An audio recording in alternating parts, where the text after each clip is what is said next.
Sekarang kita akan membahas materi kita tentang pemutusan hubungan kerja. Yang lalu saudara sudah mendapatkan materi tentang perselisihan hubungan industrial, di mana saudara sudah tahu ada perselisihan kepentingan, ada perselisihan hak, dan juga ada perselisihan tentang pemutusan hubungan kerja. Di mana di dalam berbagai perselisihan itu saudara juga sudah mendapatkan materi, tentu ada proses bipartit terlebih dahulu. Jika bipartit ini tidak menghasilkan solusi, masuklah pada proses tripartit yang diawali dengan mediasi terlebih dahulu, dan jika tidak selesai maka kemudian masuk kepada anjuran dari Dewan Perantara, dan selanjutnya jika tidak selesai masih ada proses ke Pengadilan Hubungan Industrial, banding maupun kasasi. Bagaimana proses itu sudah saudara dapati pada materi perselisihan perburuhan. Nah, hari ini kita akan masuk pada proses PHK-nya. Di dalam ketentuan undang-undang, pengusaha memang punya kewajiban untuk mengusahakan sebisa mungkin tidak terjadi pemutusan hubungan kerja. Oleh karena itu, jika sampai terjadi perselisihan antara pengusaha dengan pekerja, maka pengusaha sebelum melakukan PHK punya kewajiban untuk melakukan pembinaan terlebih dahulu. Jika pembinaan dilakukan tidak berhasil, maka masuklah pada proses surat peringatan. Pengusaha bisa memberikan surat peringatan 1, surat peringatan 2, dan surat peringatan 3 yang masing-masing mempunyai tenggang waktu 6 bulan. Jika kemudian sudah diberikan surat peringatan tapi masih tetap terjadi perselisihan, barulah kemudian masuk pada proses pemutusan hubungan kerja. Nah, untuk proses itu tentu saudara sudah dapatkan yang lalu. Hari ini yang hendak kita bahas adalah hak dan kewajiban dari masing-masing pihak jika terjadi pemutusan hubungan kerja, dan alasan-alasan apa sajakah yang mendasari untuk bisa dilakukan pemutusan hubungan kerja. Dengan pemutusan hubungan kerja, sebagaimana kita lihat di dalam definisi pasal 1 butir 25 Undang-Undang Nomor 13 Tahun 2003, pemutusan hubungan kerja adalah pengakhiran hubungan kerja karena suatu hal tertentu yang mengakibatkan berakhirnya hak dan kewajiban antara pekerja atau buruh dan pengusaha. Dengan demikian maka kita akan mengenal beberapa jenis pemutusan hubungan kerja, yaitu yang pertama adalah pemutusan hubungan kerja demi hukum.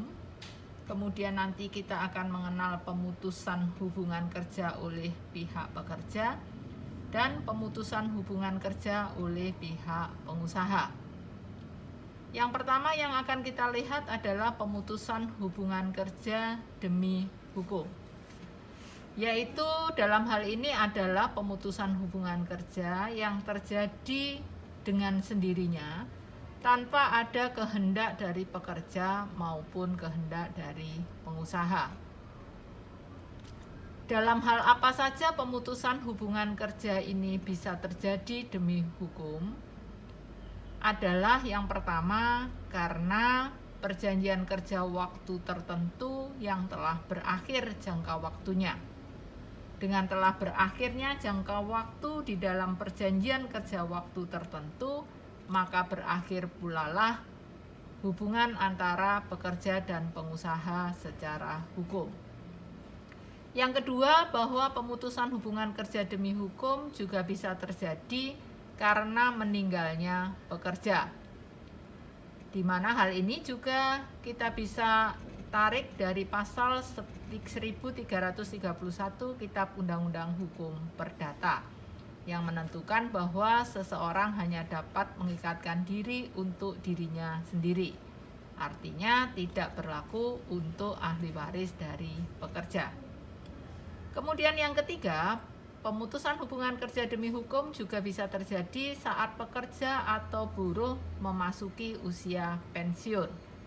Namun demikian yang harus diperhatikan adalah bahwa penetapan usia pensiun ini haruslah telah diatur terlebih dahulu di dalam perjanjian kerja, peraturan perusahaan, ataupun perjanjian kerja bersama dari perusahaan yang mempekerjakan pekerja tersebut.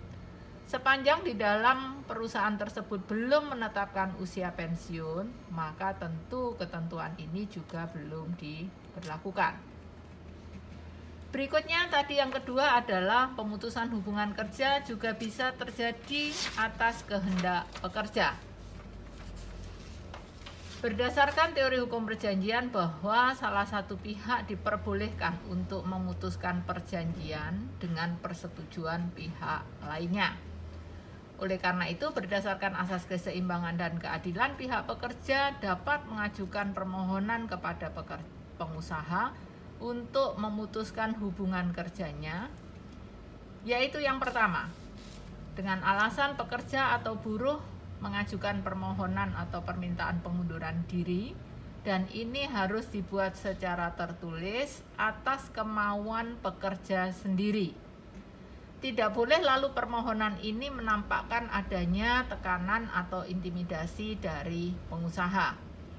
Oleh karena itu, seringkali lalu di dalam praktek, permohonan pengunduran diri yang dibuat oleh pekerja diminta untuk dibuat tertulis dengan tulisan tangan, bukan diketik, untuk membuktikan salah satunya bahwa itu adalah benar-benar kemauan pekerja sendiri, meskipun tentu hal ini tidak 100% dapat dibenarkan.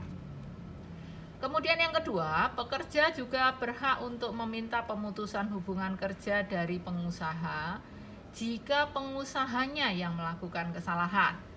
Kesalahan-kesalahan apa yang dilakukan oleh pengusaha adalah sebagaimana diatur di dalam pasal 169,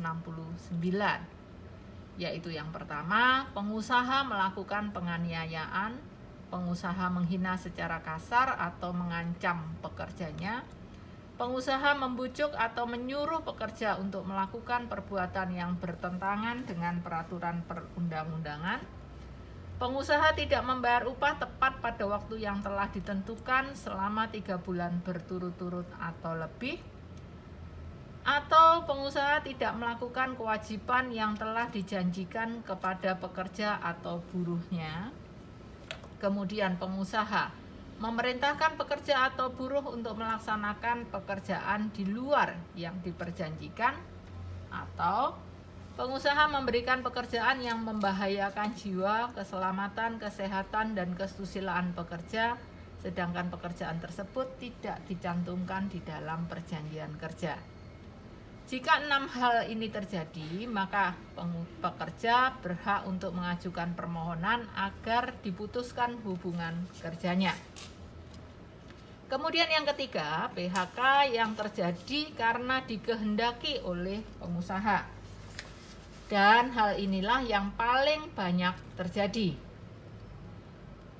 PHK yang dilakukan oleh pengusaha itu bisa terjadi karena pekerja melakukan kesalahan, atau bisa juga terjadi karena pekerja sama sekali tidak melakukan kesalahan.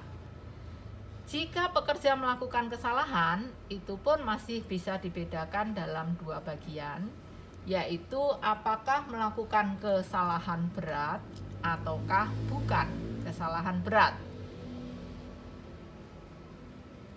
Jika kemudian pekerja melakukan pelanggaran atau kesalahan yang diatur di dalam perjanjian kerja, peraturan perusahaan atau perjanjian kerja bersama, maka pengusaha dapat melakukan pemutusan hubungan kerja sebagaimana yang sudah pernah disampaikan di dalam materi tentang hubungan industrial. Pengusaha harus memberikan peringatan secara tertulis, peringatan pertama, peringatan kedua, dan peringatan ketiga yang masing-masing mempunyai tenggang waktu 6 bulan, kecuali hal itu ditetapkan lain di dalam perjanjian kerjanya. Segala hal atau upaya harus dilakukan oleh pengusaha sebelum melakukan pemutusan hubungan kerja. Antara lain memang harus ada perundingan dan upaya-upaya yang lain. Jika perundingan maupun upaya tersebut sudah dilakukan tetapi tidak menghasilkan persetujuan, maka pengusaha hanya dapat melakukan pemutusan hubungan kerja jika telah ada penetapan dari Lembaga Perselisihan Hubungan Industrial, yaitu melalui pegawai perantara di Disnaker ataupun melalui Pengadilan Hubungan Industrial. Ada perkecualian di mana seorang pengusaha dapat melakukan pemutusan hubungan kerja tanpa diperlukan adanya penetapan dari Lembaga Perselisihan Hubungan Industrial, yaitu yang pertama, jika pekerja atau buruh itu masih dalam masa percobaan.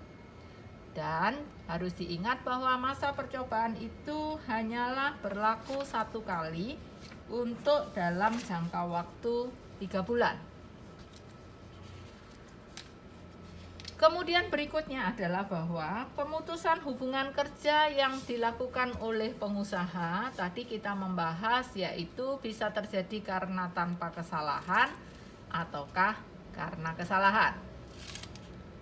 Jika pekerja melakukan kesalahan, maka tadi dibagi 2, yaitu apakah kesalahan berat ataukah bukan kesalahan berat.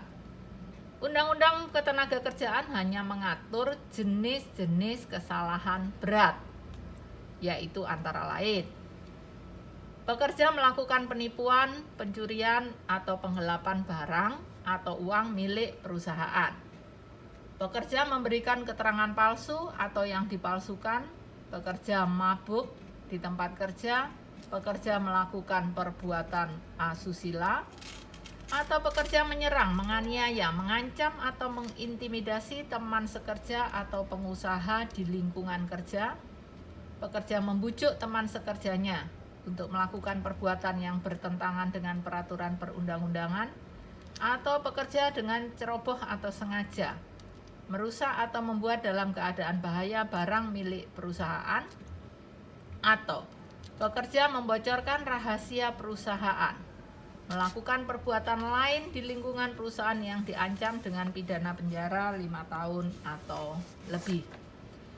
Jika pekerja melakukan kesalahan-kesalahan yang termasuk kesalahan berat tadi, maka pengusaha harus membuktikan adanya kesalahan-kesalahan berat, dan jika terbukti bahwa pekerja melakukan kesalahan berat, maka pengusaha dapat melakukan pemutusan hubungan kerja tanpa didahului dengan surat-surat peringatan.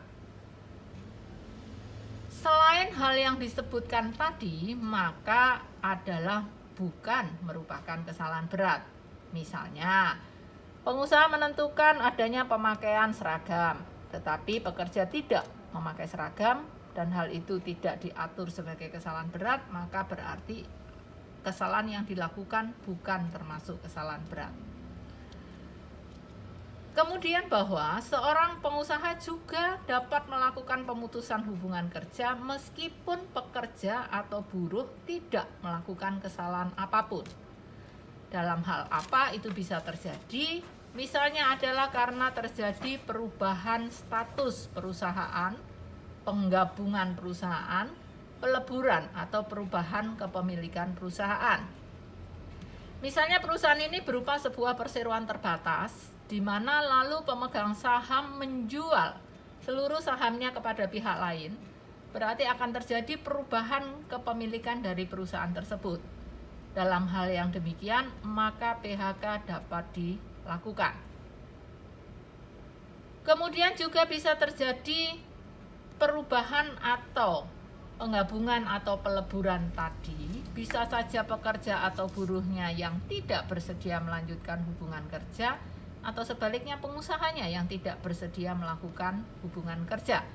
Hal ini juga menyebabkan terjadinya pemutusan hubungan kerja.